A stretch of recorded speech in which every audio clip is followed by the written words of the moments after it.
The hardest part about vibe coding isn't actually the vibe coding. It isn't actually creating the thing or taking your idea to an app, taking your idea to something that you're going to sell online or just even give away to the world and make it free.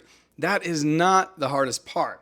My name is Jarrett, and if you've been following my journey, every Sunday I put up a new video. I think this is only the fourth video, but this is the end of week 7. I have been doing a lot of prototyping on Chump, which is a personal finance. I want to say personal finance app because that's like the easiest way to describe it. However, it's not an app. It's going to be a text-based solution.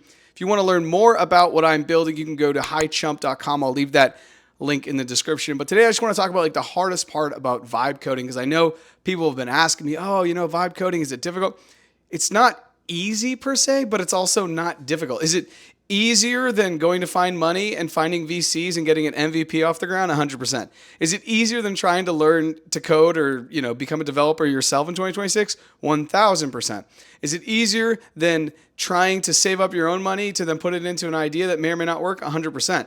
I pay $100 a month for the Claude Max plan, and I'm able to build. Chump is basically off the ground. I just haven't done the last part, which is the most difficult part, which is the part I want to talk about today, which is distribution. Distribution is everything, right? If you have, let's say, 1,000 followers on X and you go to launch a product, crickets. You have 100,000, now you have 100 times more surface area of people actually learning about that. So this goes across anything. If you have followers or subscribers on LinkedIn, followers or subscribers on YouTube. I have a YouTube channel that is not this one that, monetization is on. I have a lot more subscribers, but this one is to follow the journey. And I just wanted to share this idea that like as a vibe coder, this past week while I was prototyping Chump, I realized that like when Chump is off the ground and even now, I need to spend about 80% of my time marketing, 80% of my time talking about the story, 80% of my time making videos like this. I probably need to make more than one video a week, obviously on YouTube, to actually do anything. I know this. The shorts have done well, but even then it's a drop in the bucket, right? Unless you're going viral, you need to be growing, and I probably need to put in some paid and organic. The point is, I think about the Pareto principle and what that tells us. It tells us that 80% of the something comes out of 20% of the doing. Well, 20% of me right now is going to be coding and prototyping and getting it going. And 80% right now should be focused on marketing, storytelling, branding, talking to different people, getting on different podcasts as a founder of Chump. 80% of my time should be there. 20% of my time right now should probably be on the tech as I get it out. So that way, when the launch does happen, the go-to-market strategy is good and people know about it and you get, 100 people sign up. And then it will invert where I'll probably be spending 80% on making sure the tech is good, but ideally the marketing and the social channels and all of that is kind of working. But then when you look back on where all the revenue is going to come from, it's going to come ideally from the marketing and the storytelling and all of that, which is just, it's interesting to think that right now the most difficult thing to getting your idea up on the internet and to help it make you money has nothing to do with the tech. It has nothing to do. I think it all comes down to the storytelling. How good is your story and how many people are going to listen to your story, right? Do you have a bunch of followers? Do you have a bunch of subscribers? Do you have a newsletter with thousands of people that listen to you weekly? And then you drop a product. I think that's going to work. This is something I think about often because I have to think about, first of all, what's the story? Why should people care about Chump? And I think Chump is pretty obvious. I think Chump brings you money clarity. I think Chump for 33 cents a day is going to allow people to really understand what money they have at any one time and then make better decisions. It's not a budgeting app. It's not an investment app. It's going to be pretty simple. And it's not even an app because it's going to come directly to your texts. You're just going to talk to Chump in iMessage. I think it's going to be a brand new way to think about personal finance. So I have the story that I need to continue to tell from different angles so that way it resonates with people. And then I need to grow more distribution. Ideally, when you're building your thing, you need to be thinking about your distribution, right? Your followers, your subscriptions, your paid and your organic strategy on social. Probably 4 out of 5 days. And then one day as you're building should probably be spent a 12-hour day of just vibe coding. Because honestly, with a 12-hour day, you can get a lot done. I think I could probably, looking back now, have taken Chump from nothing, from an idea, all the way to out on the market in probably 7 to 12 days. if I was just doing 8 hours a day. And sometimes it wouldn't have even mattered how many hours I was doing because I would be waiting for third-party approval to be able to use their products to then tie into Chump. Like the way people are going to be able to connect their bank accounts is through Plaid.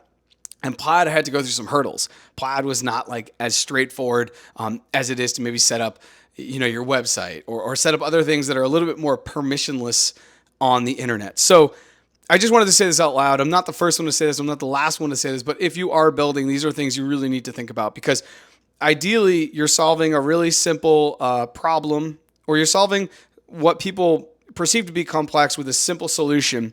But because the solution is so simple, it really, at the end of the day, the code is kind of simple. It just comes down to once it's packaged, once the product is ready, Chump will be ready soon, to be honest. Like I could have probably Chump ready in a week.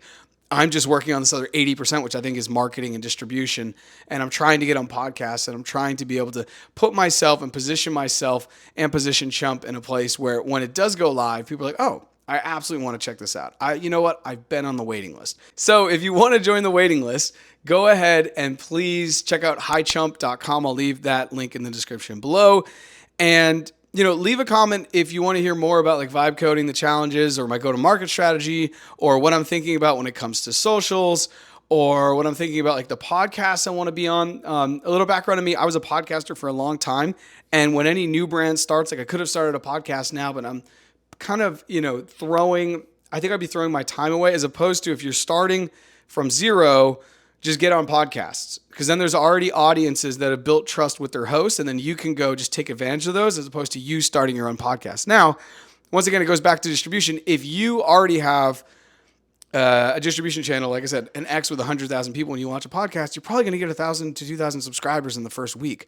That would be amazing. Like that's good. And then from there, you could get, you could get brand deals, you could get partnership deals, you can get sponsorship deals. That would be great. But distribution is the name of the game. That's really the only thing that matters, because as it becomes easier and easier and easier and easier to take an idea to an app on the internet, distribution is one of the main things that matters at the end of the day, because you have to be able to have people that want to listen to your story, and then you need to be able to have a cool story. I'll be back next week, week 8. I'm going to be traveling this week. So next week, I will be actually making this video from Colombia for week 8. I should have all the prototyping done, and I actually will probably be looking for some beta users. So if you want to be a beta user, if you want to be one of the first people to use the app, you got to be stateside. I think you got to have an iPhone. I may make it iPhone only because I'm playing around with the blue bubbles a little bit. Comment beta, BETA, in capitals below, and I will see that. And then when I go to actually get to the beta phase, probably in week 9, I will find a way to reach out to you, and we can get that going. If that's at all interesting to you, this was the end of week 7. Finished prototyping, but I really wanted to share this idea that I think the most difficult thing about vibe coding is building your distribution. It is building your distribution. It is making sure that you have people that want to listen to your story. And then obviously you need to have a cool story. You need to have a cool product. You need to have, things that are going to be interesting to people. I'm a millennial, and I'm creating it for really other millennials and other Gen Z, even though I actually think boomers could really latch onto this. Boomers are on fixed incomes. Normally boomers are the ones that are getting crushed the most by inflation, obviously, especially if they're not, if they don't own their own homes and their rent is getting more expensive and they're way past their peak earning years. And because this is just going to be on text, maybe I build it for Gen Z millennial, but it actually takes off with boomers. I am super open to that outcome. I'm super open to that world. It's always tough to tell where things are going to go. YouTube, you're watching this on YouTube. YouTube started as a dating platform, and now people put up billion hours of video every single day, and it has nothing to do with dating per se. So you never know what you're going to be making when you create it, and when you put it out to the market, people will take it in different directions. End of week 7, prototyping, distribution is king. I will see everyone for week 8. I hope you have a great week.